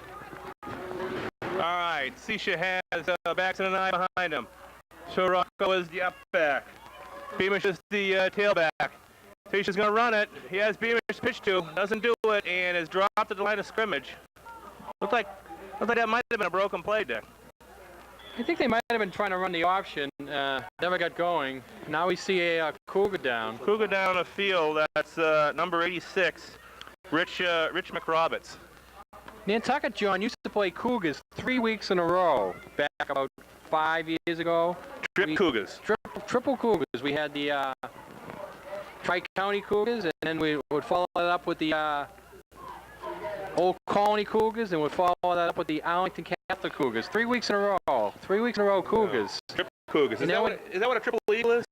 And then we'd throw the Wildcats in there from West Bridgewater right after that. So things were quite hairy there for a few weeks in a row. And then all of a sudden, Arlington Catholic Cougars left us, and Old Colony has been on and off the schedule, and Tri-County wasn't on the schedule for a couple years. They're back on. So last year, Nantucket didn't play any Cougars. Tri-County, third-year coach, he took over a program that was really falling apart a few years ago, and had to suffer through a 0-10 season. But last year, turned it around and come back with a 4-6 season, quite respectable. And the preseason outlook is that they hope to be able to beat Old Colony. Right now, as they look at their schedule, the battle of the Cougars in the Mayflower Small Division 6 is Tri-County going against Old Colony, and they'd like to beat Old Colony and maybe get himself a trip to the Super Bowl. It's hard. We've seen it before, Dick. It's hard on these smaller schools and schools like Tri-County to build up any kind of a football tradition, it seems like. It's difficult with the format, you know, that both the Mayflower large and the Mayflower small is too small in numbers. You know, they're both working with only 5 teams in the league. That means they're only getting 4 league games, and those 4 league games become the 4 games which tell you whether you're going to go to the playoff system or not. So you got to pick up 6 other games. Well, the Mayflower large just tells the Mayflower small, yeah, you can look for some non-league games, but you still got to play the Mayflower large at least twice. So that they're picking up, you know, this week Tri-County has got us, next week Tri-County is going to go play Blue Hills, you know. Tough part of their schedule to go against Nantucket and Blue Hills in back-to-back weeks. All right, the Tri-County player that was injured, number 86, Rich McRoberts. He looks like he's up and walking off the field under his own power, so that's good to see there. If you got anything to say to the football fans, you better say it fast, because a lot of them are going to be switching the dial now to Monday Night Football. Well, that's they're in competition with us. Now they took off as 8:20. They should stay, Dick, because in a few minutes I'm going to start reading the transcripts from Clinton's deposition over the year uncut. So stay with us here for the rest of the second half. We'll be reading those. John, it's a family show. I got them right here. You can do what you want in your own time. Okay, second unit again, back, 3rd and 11. Seisher over the ball. Michael Wellness split wide left, John. All right, ball goes to the second back through, number 21, Beamish. And he gets a nice run, about 4-yard gain up the middle. A little counter there, Dick, it looked like. Yeah, Matt Avery, the pulling guard on that, has a little pushing and shoving match with one of the Tri-County linebackers. So we're looking at 4th and 6, ball on the 21. One of those situations again, Dick, that unless you have a kicker that couldn't boom it, it's too close to punt, you got to go for it. That's a good 5-yard pickup there. Maybe Nantucket might come back and run the same play. Nice little run on the counter. Baxton and I again, number 11 in the slot. Sisha rolls, looks, gonna throw it in, and number 10, Barone in the end zone. Touch. Ooh. Looked like a touchdown from here. Tried to keep his feet in. John Barone. He ran out of, a lot of whalers running out of the field today. That was a timing thing there. John Barone takes that one in, trying to keep his feet in bounds. He just can't do it. And at first, a lot of people up here was going to yell touchdown, but the officials wave it off. And Tri-County is going to, I believe that's the first stop of the day for the second stop of the day. They had the missed field goal. The first official stop on down zone. Sisha showed a good arm on that. Running, holding the ball, running to his right, holding the ball, and then firing it into the end zone. All right, two backs, backfield. Ball goes to Riviera. He has about as hard a time running against the second unit as he does against running against the first unit. This is going to be a good test here for the second unit now. You know, you take the Nantucket second defense, you put them out in the field, and you say, you guys are in the Mayflower small now. Let's see what you can do. Last week they did all right against South Shore for most of the second half. South Shore did score one right at the end of the game here. But now these young whalers here, they're going against a first unit, and this first unit is hungry. They want to put some points on the board. We'll try to set that new whaler offense for you. Heiser up front, Ross up front, Farenteller on one side. They run up the middle, and he's met by Sirocco.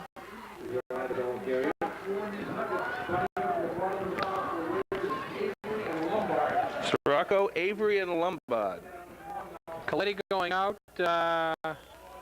Lombard's number 71. He's in there. Sirocco, one of the linebackers, 44. Barone, the safety, number 10.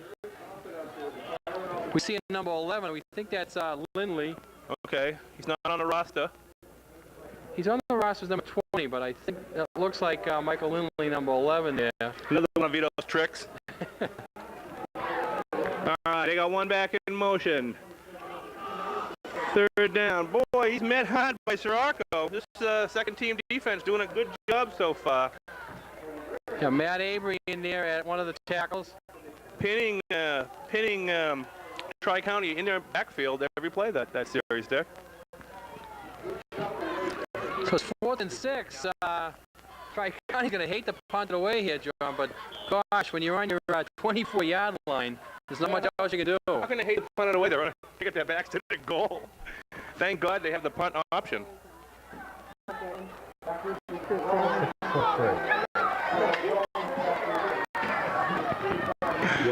All right, deep for the Whalers is Barone and number 24, Wellness, but that's going to take a Tri-County bounce over midfield, and Wisely, young guys, you know, they usually try to get that ball in the bounds, but they did it. Wisely's backed away from it, and the ball is touchdown. One of the student trainers up here, Betsy Johnson, she's getting some crutches for Boynton. Betsy, what happened to Matt? Want to talk to Betsy for a second. What happened to Matt? Well, he broke his ankle last year, and today he just twisted it and sprained it. So, but we're taking extra precaution, taking x-rays after the game. Thank you, Betsy. So Matt Boynton is going to have his ankle checked. They don't think it's serious, but they're going to check it out anyways. As Matt Boynton, you all remember, started for the Wheels last year in the first half, but then did break his ankle and missed the latter part of the season. We hope the best for Matt tonight, and that it's not broken again. But Betsy didn't think so. Second and about 6 here. We're in the third quarter brought to you by Hutch's, the family restaurant with something for everyone. All right, second and 6 on the 51-yard line. The 51, John? 51. We're up in Canada, folks. Oh. Boy, when I get mixed up, I'm only a couple of towns off. John's in the next country. Well, you know, we had a lot of injuries in the booth in preseason. We're just trying to get our timing down here. Well, Nantucket gets a penalty. You can't start any drives in the 51, so Nantucket gets a 5-yard penalty. Penalty on the booth. That penalty's on John Stanton for putting the ball on the 51. Nantucket's got to stop him. They're going to be going 2nd and 14. All right, Wales in the 46. All right, well, I'll have to check that, John. It'll be the 54. Backs are an eye behind Sisha. He fakes the Scirocco, makes a move up the middle. He's going to keep it. Nice run. He's getting some open area. Finally brought down over midfield at the 41-yard line. Seach with a nice bit of running, spinning away from one tackle on the option play there, Dick. From John, daily service to and from Hyannis on Island Airlines. For reservation, give them a call, 228-7575. How could I forget? Island Airlines, a proud sponsor of our post-game show. In the post-game show, we're going to be talking about the MVP of today's game, Harborview MVP. Get your bets in early and often. The Seach now calling the signals. A quick dive up the middle of Scirocco. At the middle of the line, he makes it to about a 5-yard gain. This second-team offense is having a way with Tri-County as well, Dick, so far. Yeah, they want to move the ball if they can. Last week they didn't get any points on the board at South Shore, so their goal right now is to let's move the ball down. Let's see if we can get some points on the board right now here. Third quarter, plenty of time to go. 3 minutes left in the third quarter and a whole fourth quarter to go. They're pretty much in the game for the rest of the day. Tri-County, I don't know how long they can keep their first team in. If their first team can't score some points, John, they're going to have to start getting their reserves in there, too. Yeah, you never like to see the first team. Everybody knows this is Nantucket's second team. Seach fakes a little draw play and to Beamish, but that was sniffed out early by the Tri-County Cougars. Yeah, 53 there, the big linebacker for the Cougars. He comes crashing across. The offensive line for the Whalers just don't put a block on him. So he's right in the backfield, right on Beamish's face before Beamish. There will be two drawings. Two drawings. Ooh. First drawing. Michael Carroll. I watched it. All right. Seach has back in front of him and Barone in the slot. Ball goes up the middle to Scirocco again, and he is stopped cold at the line of scrimmage by number 70, Nate Sherrill. I need every color but orange. 7, 1, 9, 0, 2, 3. Once again, 9, 7, 1. Dick is enraptured and fascination with the drawing. I have any orange tickets. We're going to That's for new keys, John. You need new keys? try to get the play-by-play going. Seach backs in the eye, rolls to his right. He's looking to throw. Nice throw down to Barone. Broken up nice by number 20 for Tri-County. But just Tony LaBianca. Just when I nice play on just that when ball. I thought Nantucket wouldn't throw the ball anymore, Seach has thrown it twice here on fourth and long. You gotta look at these games as scrimmages. The first team quarterback got some throws in. Second team quarterback came in, got some practice throwing the option. Now he's gonna get some practice throwing. Okay, so Tri-County takes over. Interesting stat, John. We've played almost 7 quarters this year. You know what Nantucket has not done this year yet? Punted the ball. Nantucket has not punted the ball yet in 7 quarters. All right, Tri-County ball on their own 39. Pitch over to Rivera. He powers his way up over the 40 to about the 44. And he's injured. Comes up limping. So first team against first team in the first half. No injuries that we noticed. And all of a sudden, the second half here, we're having a few little dings. Waiting for the Whalers. I forget the injured player for the Cougars.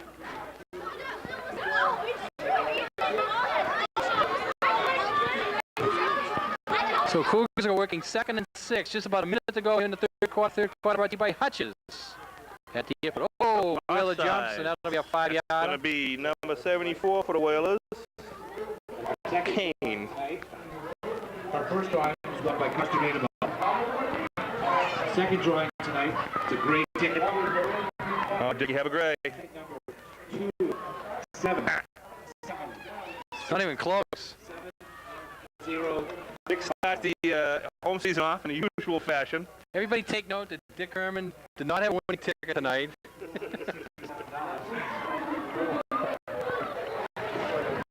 You have to win That again. means I won't be able to go for breakfast tomorrow. Every 5 years you build up that anticipation. 5 years? It took me 32 years to win it once, and then it took me 1 week to win it twice. 2nd and 6, ball on the 43-yard line. 44 seconds left in the quarter. Backs in an eye for Tri-County. Ball goes to the first man through. It is Klecko, and he is man, a team picture, a team photo of the way the defense there. Klecko did not have any runs like he had in the first half there. He looked like he didn't get the ball, John. I think that might have slowed him down. Yeah, he bobbled. right. They're giving him a first down, though. That's a Out of measurement. That's a run in time. Klecko was knocked back on the 47, but they're giving him the 49 and a half here. Forward progress. One more yard and we'll be back to the 51. We're going to watch this play. See. I'm looking for a 1 yard run, John, to get the ball on the 51. The 51-yard line. All right. Single back. One back in motion. Pitch goes to Klecko. He's got 1 minute to beat. And he might not get it, Dick. It's very close. He had a shot at, Martin had a shot at him coming in from the outside. Sirocco had a shot at him. That's going to be the end of the quarter. And I don't know if even Klecko looks like he didn't think he got it. Well, no, he didn't get across. He didn't need to, really, because it was the first down situation. But Martin comes flying in there. Martin's a flyer. We saw that on one of the kickoffs. He was flying downfield. He goes flying there, slows Klecko up. Klecko still tries to get to the outside, but Sirocco comes over and puts a pretty good hit on him and brings him down. So we've played 3 quarters here, and Nantucket has a 27-0 lead. This is just where we were last week at this time, entering the 4th quarter at South Shore. Nantucket had a 27 halftime lead. Nobody scored in the 3rd quarter, and then South Shore put one on it just before the game ended.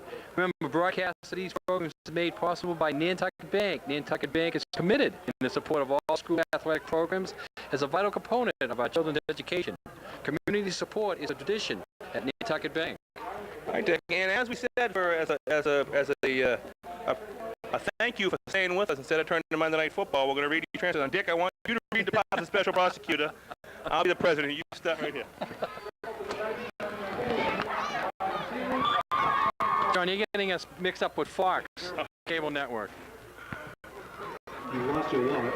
We have it the address booth.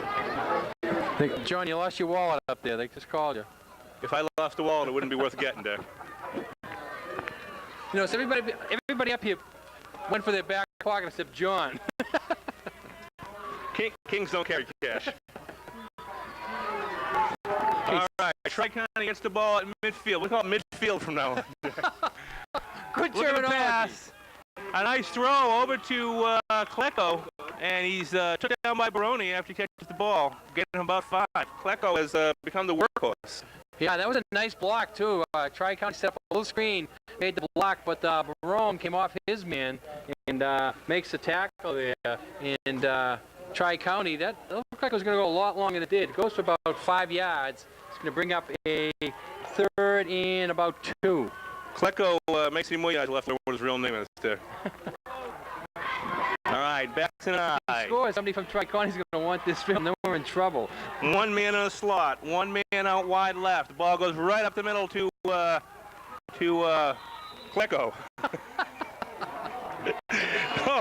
Easy. To number 35, Aaron Dubois, and he's brought down after a gain of about 2. Everybody in the backfield is named Klecko for the rest of the game there. Klecko hand up to Klecko. Klecko runs It's down easy to pronounce. We don't have to keep looking down at the names. And really, who cares? 4th and 1. Klecko cares. He wants the ball. He wants the ball now. 4th and 1. And he is the lone back, number 25. Whalers playing it up tight on the line of scrimmage. Klecko off right tackle.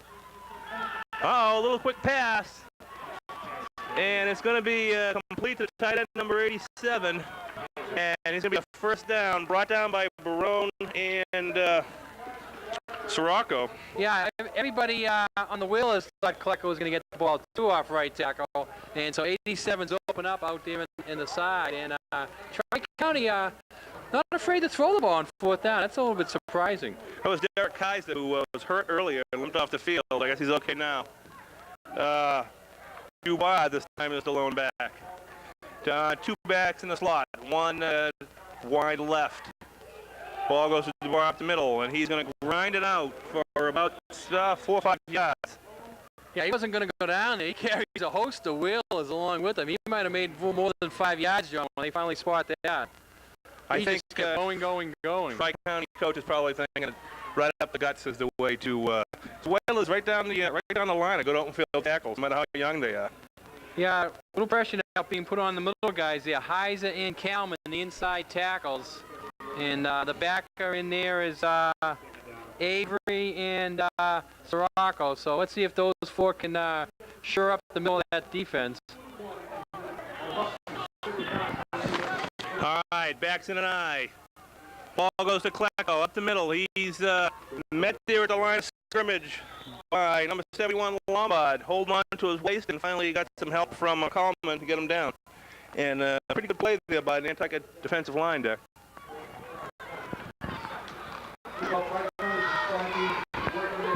It'll be 3rd and 3 from the 33. 6:58 left to go in the game. The clock running down furiously there. Remember, you got to stop by Sports Lock. Is at 30 Main Street, your affordable sportswear store, offering over 200 different styles of athletic shoes. What's your favorite athletic shoe, John? Sounds like laying a couch and watch TV with. Anything can prop your foot up on a pillow, right? When the wife's not looking.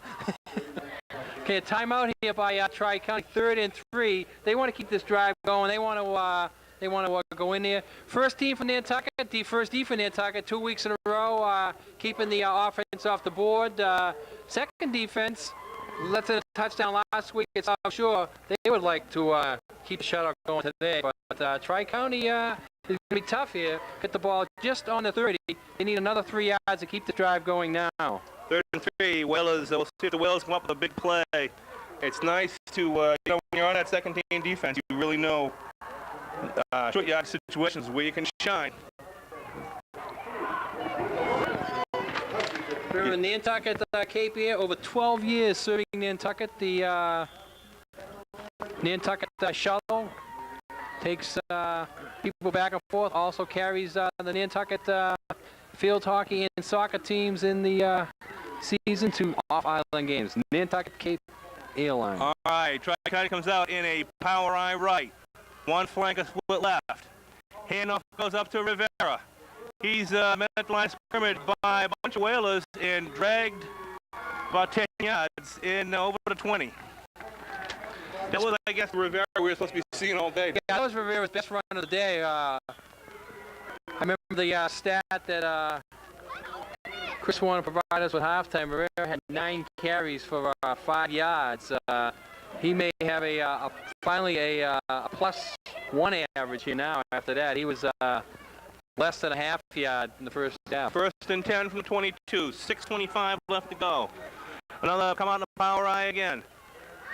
Up the middle. Whalers knock it up pretty good. So Rocco came up his linebacker spot there, stood up the guard, and then reached across and got his hands on Klacko.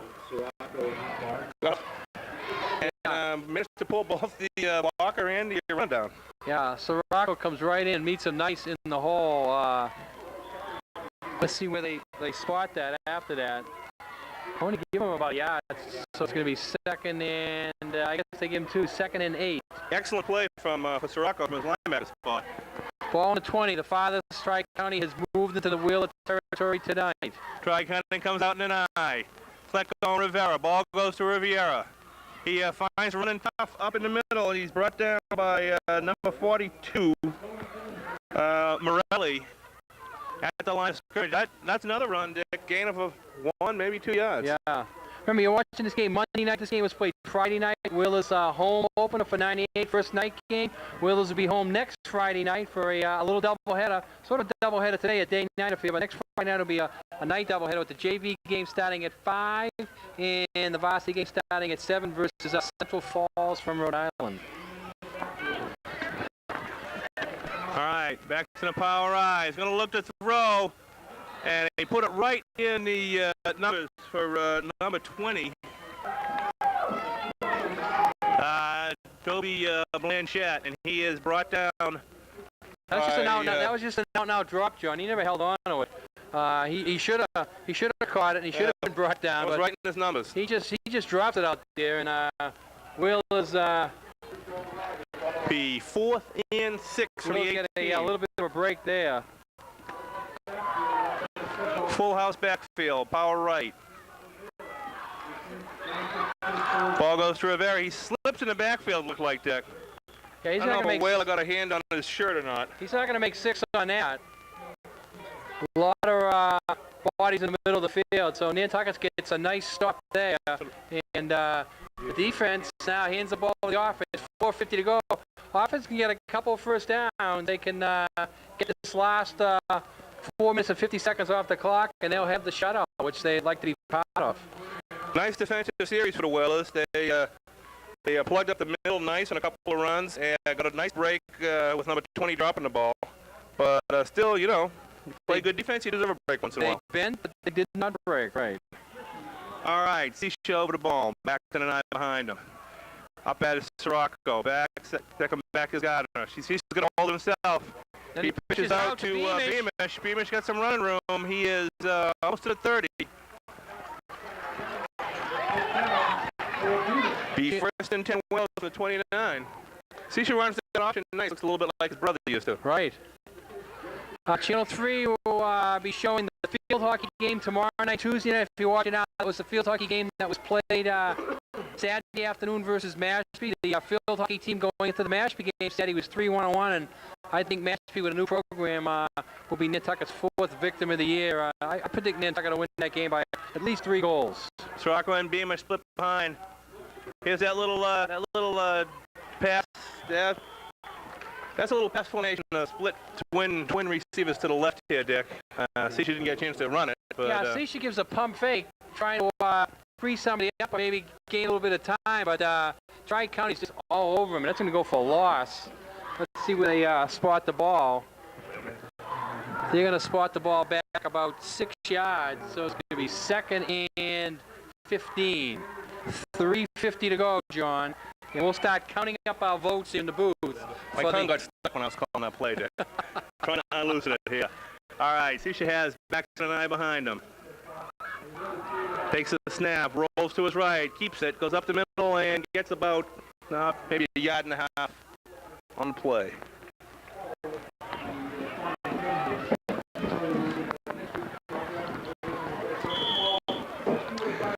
.320 left to go in this game. 3rd and 15. Ball at 23. I'd call this a passing situation, wouldn't you, Dick? Passing situation, and then we may have the first punt of the year if Nantucket doesn't pick up 15 in this pass. Sisha has 2 backs behind him, 1 wide to the right and 1 in the slot. Flip side is going to be reversed. A lot of running room. Tries to cut it up and lost some of that running room when he cut it up, Dick. Yeah, that looked like a play that could have went way to the outside, to the outside. Michael Lindley running it, but he cuts it back, makes some good yardage, but they needed a lot of yards. Is that who we're guessing number 11 is, Dick? Lindley, right, so that's going to bring it back 4th and 10. Let's see what Coach Pizzo does. Coach Pizzo might just run another play here and give Tri-County good field position. They may attempt their first punt of the year. Nantucket has gone almost 8 quarters, 7 quarters plus without punting, and I think they're going to forego the punt here and run a play. They're going to run it. They're going to put 2 backs behind him, Sirocco and Beamish. And Sisha calling signals over the ball. Pitch to Beamish. He's got a student body right in front of him. Beamish got some running room. There's a flag on play. There's going to be a flag on Sisha. That's a bad sound when the flag runs right in your head. Ref throws it right on you. Beamish wasn't going to get the first down in any case. He had a lot of running room, and he had some blockers in front of him. Well, that sort of puts a bummer on Sisha. Sisha says, maybe I'll get up and throw a block, and as he's getting up, he sees a flag right in the back of his head. He says, I can't do anything. I'm marked man. JV game starts at 5. I think Tri-County refused this penalty to take the ball. So Tri-County refuses a penalty to take the ball. They have under 2 minutes. 1 59, and they have the ball on the 33.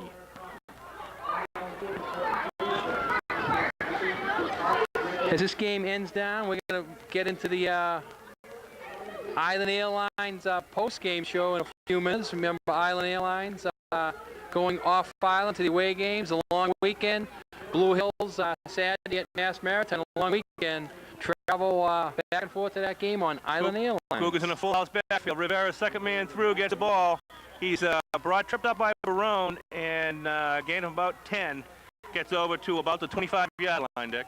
The fine sponsors that bring you the wheel of football: Bob's Auto Repair, Harbor Fuel, Valero & Sons, Hutch's, Congdon & Coleman Insurance, Young's Bicycle Shop, Nantucket Island Pharmacy, Pacific National Bank, Atlantic Cafe, Island Parcel Plus, J.M. Ramos Plumbing, Don Allen Ford, Fairgrounds, Inquirer, Seagirl, Nantucket Bank, A.K. Diamond, Something Natural. We thank all these fine sponsors for bringing you portions of the Wheel of Fall season. Swain and that tackle. Let's talk about everyone who gives us money. McComm took the ball, second back through. Joe Swain on the tackle. Gain of about 2. It is going to be first and 10 on the 25. A minute 18 left. Tri-County would like to go home without being shut out. Now, it would not be wrong for Tri-County to use their timeouts here. All of a sudden, Right, the Nantucket's Whalers going to call a use timeout. Nantucket's calling a timeout because they don't have 11 guys in. Tri-County will take that. I'm saying to myself, Tri-County might want to use the timeouts to try to get the ball in the end zone. But I think the Tri-County coach would just as soon his team try to get it in without the timeouts. But we'll see what happens.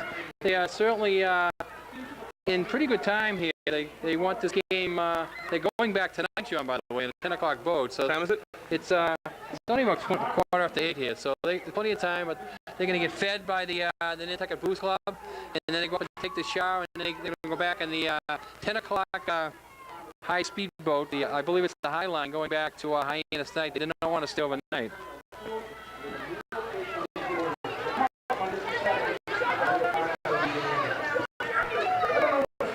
So Nantucket calling the timeout. They believe they're having some kind of a problem with the defense. Barone is over here looking for something. I don't know.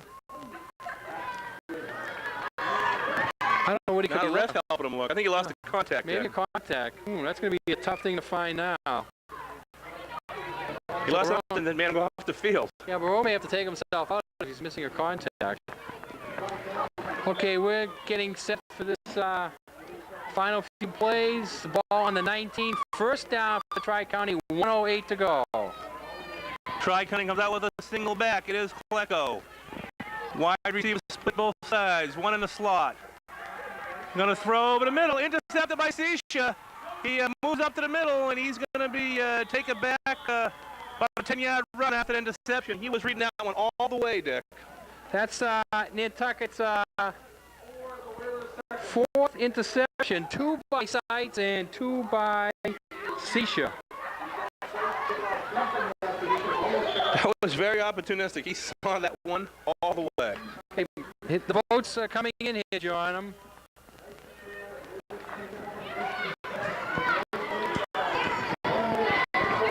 Check out our crack statistician here. Okay, Sisha, 1:01 to go. All right, Sisha brings the club up back to the 9. Ball goes to Srocco over the middle. He's brought down the line of scrimmage.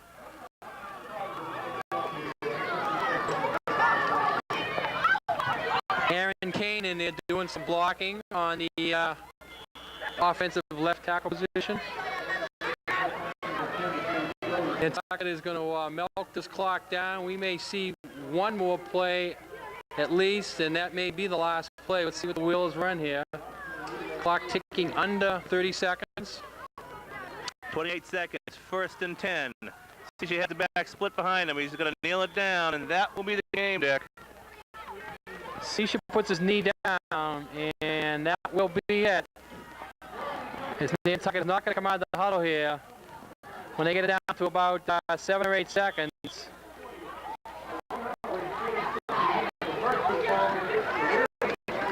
And that's it. So that's it. Nantucket has shut out Tri-County 27-0.